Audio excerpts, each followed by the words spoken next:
मेरा संगठन उनको 1 लाख रुपए का अच्छा बीमित करता है होल लाइफ, जिसमें 50% जो है एक्सीडेंटल या कोई बीमारी पे और 50,000 रुपया जो है हम लोग देते हैं। आज जो है 75 जिले हो गए हैं, तो प्रत्येक जिले से एक सदस्य जाए जी। ये कंपलसरी हो जाए कि हर जिले का एक प्रतिनिधित्व वहाँ होना चाहिए। क्या कहेंगे इसके लिए और क्या करना चाहिए इसके लिए? बिल्कुल, आपका सुझाव बहुत सही है।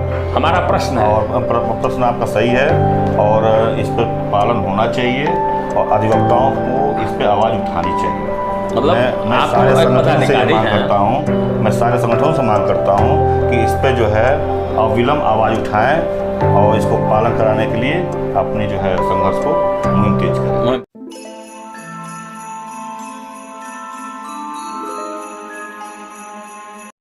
नमस्कार, स्वागत है आप सभी का हमारे इस विशेष कार्यक्रम में। दर्शकों, जैसा कि हम सभी जानते हैं कि हर अतीत जब तक वर्तमान होता रहता है किसी भी मनुष्य के जीवन में, तभी तक उसका जीवन संचालित माना जाता है। जो वर्तमान में हम किए रहते हैं वो अतीत बनता है और वही अतीत हमारे अनुभव के रूप में वर्तमान में आता है और वो भविष्य का निर्माण करता है। इस भी क्षेत्र में हम कार्य करते हैं। हमारा उद्देश्य ये होता है कि हम श्रेष्ठ कार्य करें ताकि आने वाली जो पीढ़ियां हैं उनको एक श्रेष्ठ मार्गदर्शन मिल सके। इसीलिए जो समाज का जो वर्ग होता है, जैसे वो डॉक्टर हो, इंजीनियर हो, अधिवक्ता हो, ये समाज का एक अद्वितीय उदाहरण प्रस्तुत करता है। ये माना जाता है कि ये समाज के श्रेष्ठ वर्ग हैं और ये जो कुछ भी करते हैं उससे समाज कुछ सीखता है।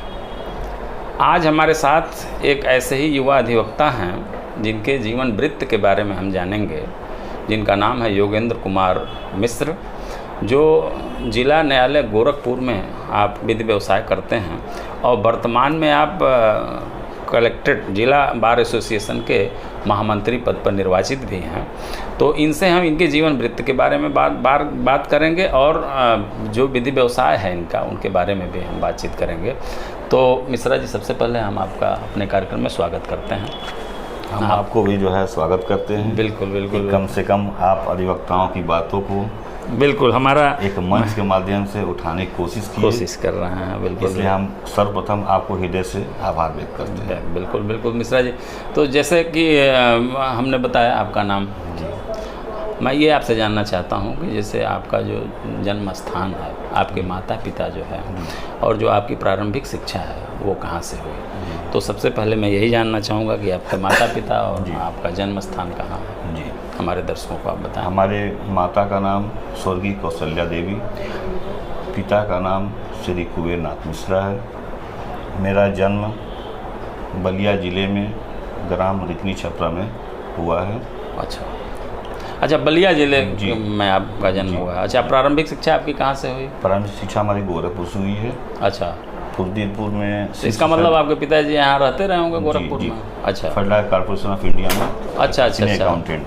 अच्छा, तो आपकी प्रारंभिक शिक्षा गोरखपुर में हुई जी। अच्छा, उसके बाद आपकी जो शिक्षा, जो माध्यमिक शिक्षा, प्रारंभिक शिक्षा के बाद फिर वो सारी शिक्षा आपकी गोरखपुर में? सारी गोरखपुर में। अच्छा, विधि स्नातक हमने सेंट्रल ड्यूज से किया। अच्छा, किस सन में आप विधि स्नातक? 98 में।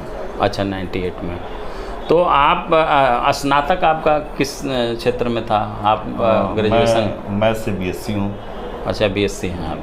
तो बीएससी के बाद फिर आप विधि स्नातक की तरफ कैसे मुड़े आप? विधि स्नातक से मुड़ने का कारण ये था कि पिता की इच्छा थी अच्छा कि घर से कोई मेरा एक बेटा समाज सेवा के लिए ये जो है पद ले।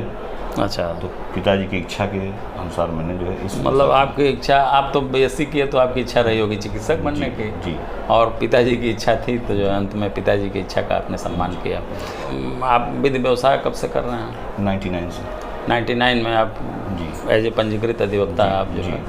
अच्छा, तो आपने जैसे जो वकालत आपने शुरू किया वो आप कलेक्ट्रेट में करते हैं, राजस्व की वकालत को ही क्यों आपने जो है प्रेफर किया?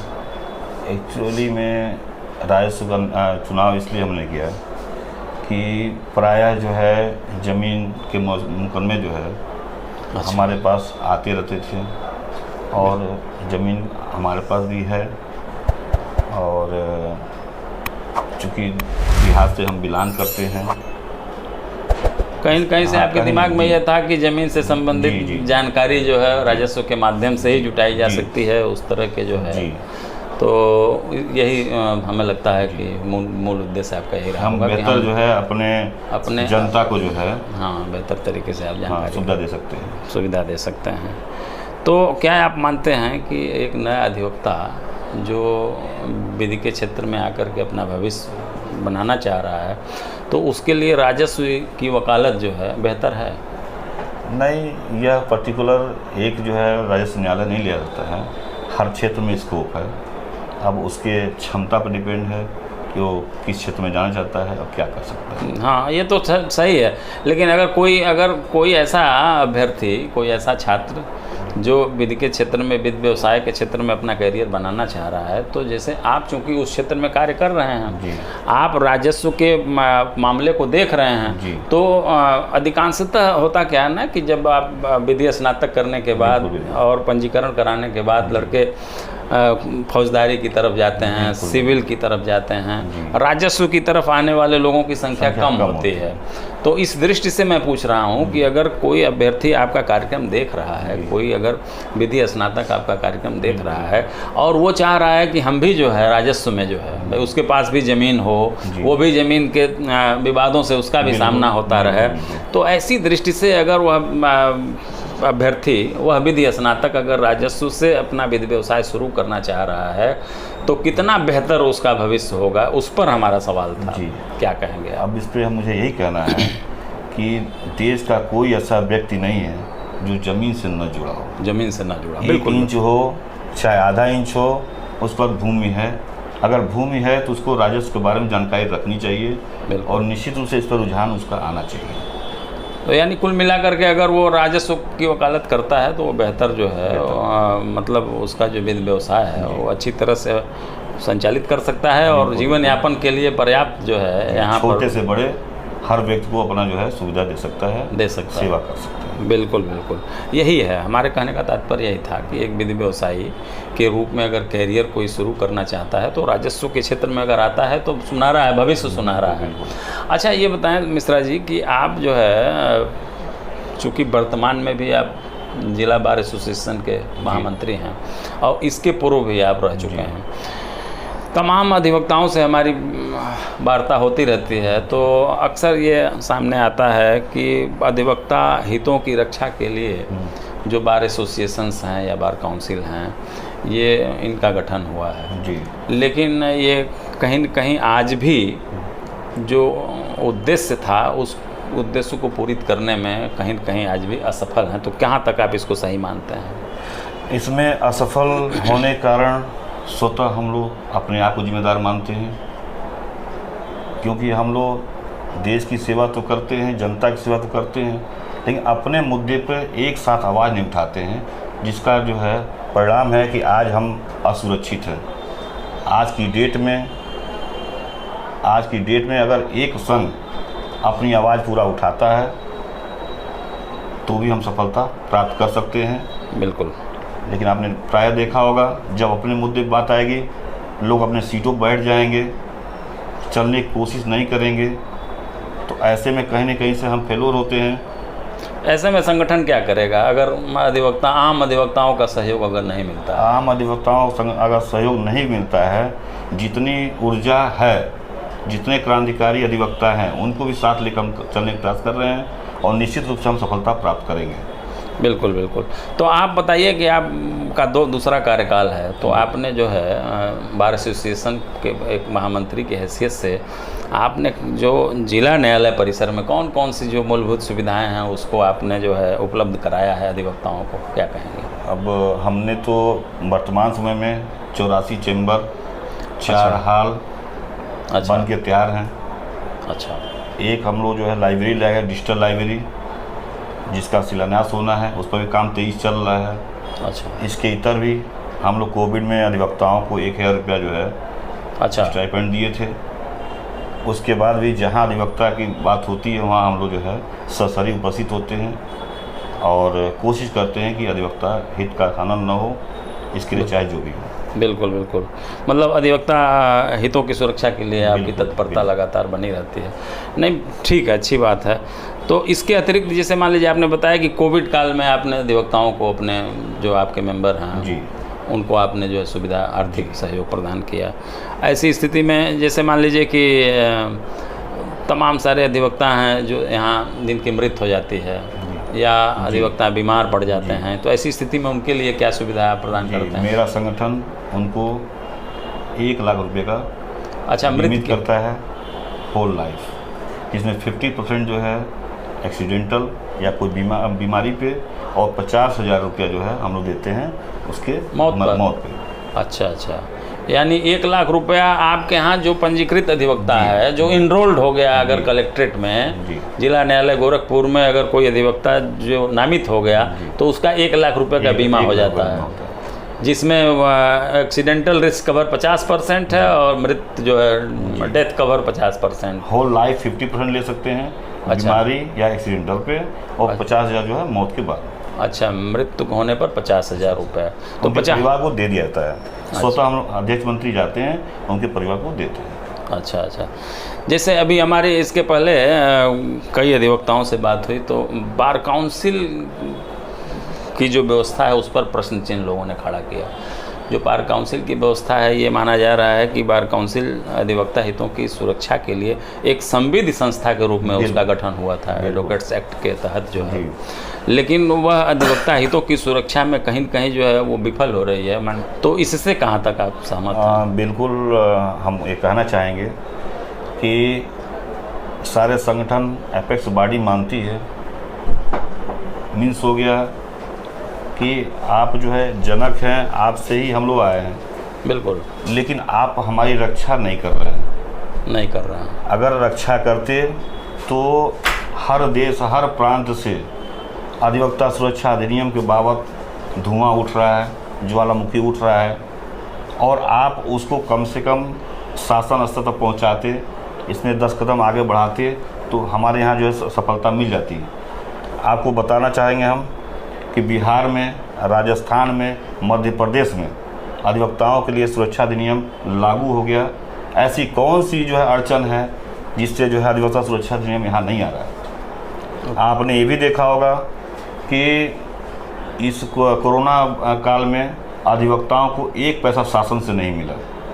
बार काउंसिल ने भी नहीं दिया होगा। बार काउंसिल ने 618 रुपये दिया, वो भी तमाम जो है स्टेप लगा दिया कि ये तमाम फॉर्मेलिटी लगा दिया, जिसकी वजह बिल्कुल बिल्कुल। अब आपको ये भी बताना चाहते हैं कि अधिवक्ता, आपने इनकी क्राइटेरिया से अलग कर दिया कि इनको कोई भी योजना नहीं दिया जाएगा, और यहीं आपका एक विधायक, वो आपका ग्राम प्रधान बनता है, सांसद बनता है, विधायक बनता है और भी तमाम पद ग्रहण करता है, उतनी पेंशनें आपको मिलनी चाहिए। क्यों मिलनी चाहिए, इस पर भी आवाज़ हम लोग उठा रहे हैं। हम लोग का आवाज़ जो है कभी निरंतर बंद नहीं होने वाला है। जितने अधिवक्ता मेरे साथ हैं क्रांतिकारी तीव्र के, सारे आवाज़ उठाते रहेंगे। इस मुहिम में हम लोग जो है पीछे हटने वाले नहीं हैं। एक चीज़ का मेरे पास प्रमाण है, मैं आपसे अगर इस पर आपका विचार जानना चाहूँ कि जैसे बार काउंसिल में अगर किसी व्यक्ति के खिलाफ, किसी अधिवक्ता के खिलाफ कोई अगर कंप्लेन होता है, कोई शिकायत होती है, और अगर उसके खिलाफ कोई एक पक्षीय आदेश पारित हो जाता है, तो एक पक्षी आदेश को रिकॉल कराने अगर वह अधिवक्ता जाता है, तो जैसे आपके यहाँ अगर कोई एक पक्षी आदेश अगर कोई हो गया तो आप जाते हैं तो आप उस प्रार्थना पत्र पर 5 रुपये का या 10 रुपये का टिकट लगाते होंगे, लेकिन बार काउंसिल में 2500 रुपये की फीस ली जाती है। जो है अगर कोई एक पक्षी आदेश हो गया तो उसके रिकॉल के लिए कहाँ तक उचित है? ये तो अधिवक्ताओं के, ये तो सरासर अनुचित है, ये सरासर अनुचित है। बिल्कुल बिल्कुल। अगर कोई प्रार्थना पत्र अगर दिया जाता है तो सबसे पहले उसको आप उससे संज्ञान लेना चाहिए, देखना चाहिए, बिल्कुल, और तब विचार करना चाहिए। अधिवक्ताओं के खिलाफ अगर एक्सपार्टी कोई आदेश हो रहा है और बहुत ये स्वयं में, ये अपनी ज़िंदगी में मैं पहली बार देख रहा हूँ इस तरह की जो करतूतें हो रही हैं बिल्कुल बिल्कुल, ये उचित नहीं है। अच्छा, अक्सर ये देखने में आया आपके जिला न्यायालय में भी जो है कि बाल काउंसिल ने अपने अधिकार क्षेत्र का हनन करते हुए कोई आदेश जो है आप की कार्यकारिणी को कोई दिया, क्या था ये मामला, जरा हमारे दर्शकों को आप बताएं। ये मामला था कि हमारी जो बॉडी है चिट फंड सोसाइटी से रजिस्टर्ड है। अच्छा, और इसका जब पहली बार हम महामंत्री बने थे 2015 में, तो एफिलिएटेड कराए थे आपका बार काउंसिल में। बार काउंसिल संबद्धता का मतलब ये नहीं हुआ कि आपके सारे पावर मेरे ऊपर है। इन्होंने बस विद्वेषपूर्ण भावना से इन्होंने हमारे पास जो है एक आर्डर भेजा कि 13/8/2022 को, अच्छा, कि आप जो है चुनाव मतलब सारा संपूर्ण अपना पावर जो है आप एल्डर्स कमेटी को 1 हफ्ते के अंदर दे दें। अच्छा, बार काउंसिल ने आदेश दिया आपको? जी। अच्छा, जबकि हमारे यहाँ जो है पावर नहीं दिया जाता है, केवल वोटर लिस्ट जो है ट्रांसफ़र किया जाता है। अच्छा। वोटर लिस्ट जो है दिया जाता है। उसके बाद से दूसरा इनका था कि 2 हफ्ते के अंदर चुनाव करा लें, जबकि बार काउंसिल भी जानती है कि चुनाव प्रक्रिया में कम से कम 2 महीने का वक्त लगता है। बिल्कुल, हम लोगों ने आग्रह भी किया कि हम लोग को 2 महीने का समय दे दें, लेकिन इन्होंने जो है उस पर नहीं दिया। हम लोग मुलाकात किए, मुलाकात करने के बाद इन्होंने साफ शब्दों में कहा कि मैं अपने आदेश को वापस नहीं लूँगा। अच्छा, मतलब 15 दिन में चुनाव कराने का जो आदेश हाँ। आपको दिया गया था। हमने कहा भाई माननीय इसको देख लें, आप हमारे एपेक्स बॉडी हैं, आप हमारे गार्जियन हैं, इस पर विचार करना चाहिए आपको। लेकिन कहे नहीं, जो मैंने लिख दिया सो लिख दिया, हम लोग उसको वापस नहीं लेंगे। अच्छा, मेरे आदेश के खिलाफ आप बार काउंसिल इंडिया में जाइए, हाई कोर्ट में जाइए। हमने एपेक्स बॉडी के जो आदेश को मानते हुए बार काउंसिल इंडिया में गए और हाई कोर्ट गए। हाई कोर्ट में जब हम लोग रीट दाखिल बार काउंसिल ऑफ इंडिया ने क्या आपको रेमेडी दिया? बार काउंसिल इंडिया ने इनको बुलाया 6 सितंबर को, अच्छा, जवाब देने के लिए कि आपने किस नियम किस अधिकार से आदेश पारित किया बताएं। तो इन्होंने जो है 12/9 का आदेश वापस ले लिया, 13/8 का आदेश वापस ले लिया और 12/9 में और दूसरा आदेश पारित कर दिया। फिर 12/9 को ही दूसरा आदेश पारित कर रहे हैं कि 45 के अंदर चुनाव करा दें, नहीं तो आपकी सम्मतता खत्म कर दी जाएगी। अच्छा, तो फिर हम लोग जो हाई कोर्ट गए, पुनः फिर रीट दाखिल हुआ। रीट दाखिल होने के बाद से मामला पेंडिंग है? मामला पेंडिंग अभी वहाँ चल रहा है। अच्छा, और इनिशियल कोई अंतरिम आदेश जी वगैरह अभी नहीं। अच्छा, उसके बाद से फिर क्या किया इन्होंने, 45 दिन बीतने के बाद से फिर एक जो है आदेश पारित कर दिया, 1 हफ्ते के अंदर चुनाव करा लें, नहीं तो आपको जो है सारे अधिकारों से वंचित कर दिया जाएगा। इसमें मृत्यु दावा है और तमाम, मतलब आप सब मिला करके जो है मनमाना पर नहीं, अधिकारों का दुरुपयोग है। तो ये नहीं होना चाहिए। अच्छा, एक सवाल और हम जानना चाहेंगे, जैसे जब अधिवक्ता अधिनियम 1961 जब बना था, तो कोई भी जब अधिनियम बनता है तो 4-5 साल पहले से उसकी तैयारी शुरू होती है। तो हमें लगता है कि 50-55 में जब इसकी तैयारी शुरू हुई होगी तो उस समय उत्तर प्रदेश में 25-30 जिले रहे भी होंगे, तो उस समय बार काउंसिल के मेंबरों की संख्या 25 थी। आज जो है 75 जिले हो गए हैं, तो प्रत्येक जिले से एक सदस्य जाए जी, ये कंपलसरी हो जाए कि हर जिले का एक प्रतिनिधित्व तो वहाँ होना चाहिए। क्या कहेंगे इसके लिए और क्या करना चाहिए इसके लिए? बिल्कुल, आपका सुझाव बहुत सही है, हमारा प्रश्न है और प्रश्न आपका सही है और इस पर पालन होना चाहिए और अधिवक्ताओं को इस पर आवाज़ उठानी चाहिए। मतलब मैं सारे संगठनों से मांग करता हूँ, मैं सारे संगठनों से मांग करता हूँ कि इस पर जो है अविलंब आवाज़ उठाएं और इसको पालन कराने के लिए अपनी जो है संघर्ष को मुहिम तेज करें। बिल्कुल। अच्छा, आप कई संगठनों से जुड़े हैं मिश्रा जी, कौन कौन से संगठन है जिसमें आपकी काफ़ी सक्रियता है, क्या है उसका उद्देश्य? जरा हमारा समाज के हर व्यक्ति को जो हमसे ला के क्षेत्र में सुविधा पहुँचे उसको मैं प्रस्तुत करने के लिए तैयार रहता हूँ, इसीलिए हर संगठनों से मैं जुड़ा हूँ। कोई संगठन आपने कोई नेचुरल जस्टिस से संबंधित या क्या, कौन सा संगठन है आपका, क्या है उसका? Legal action for natural justice violence है, जिसका मूल उद्देश्य है अन्याय के खिलाफ लड़ने के लिए, बोलने के लिए। अच्छा, वो चाहे किसी के खिलाफ हो, चाहे किसी के खिलाफ हो, अन्याय अगर हो रहा है वो व्यक्ति मेरे पास आए, हमारे संगठन के जो भी पदाधिकारी हैं, जिम्मेदार अधिकारी हैं, अच्छा, उस पर जो है निःशुल्क उनका मदद करेंगे, उनका सहयोग करेंगे, मतलब चाहे वो अधिवक्ता हो चाहे वो सामान्य कोई भी हो।